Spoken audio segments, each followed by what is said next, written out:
untuk meningkatkan keamanan di Sungai Musi dan meningkatkan pendapatan asli daerah. Pemerintah Kota Palembang berencana akan menerapkan perwali tentang jasa rambu dan wajib pengawalan bagi kapal tongkang di kawasan perairan Sungai Musi.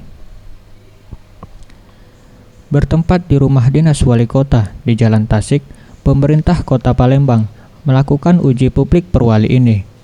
Uji publik ini dipimpin langsung wali kota Palembang dan dihadiri perwakilan perusahaan, pemilik tongkang, dan pihak Universitas Sriwijaya. Dibuatnya peraturan wali kota ini mengingat tingginya aktivitas di perairan Sungai Musi.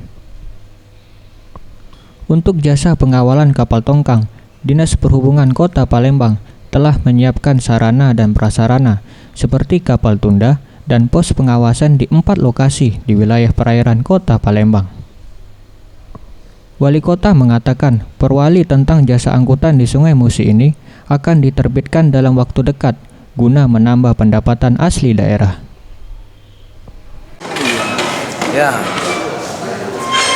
ini insya dalam waktu yang tidak lama lagi akan menerbitkan perwali mengenai jasa angkutan yang berada di Sungai Musi. Ini kami mengajak pada saat ini uji publik bersama pengusaha karet dan batubara.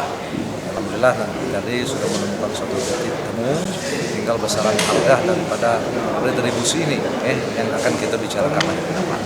Mudah-mudahan apa yang kita lakukan ini adalah salah satu upaya kita untuk memaksimalkan atau mencari potensi pendapatan asli dari Kota Palembang yang tentu sangat kita butuhkan untuk pembangunan Kota Palembang.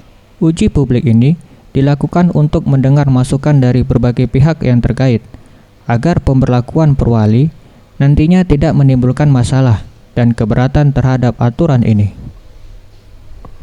Faisal Ariantara, Sriwijaya TV.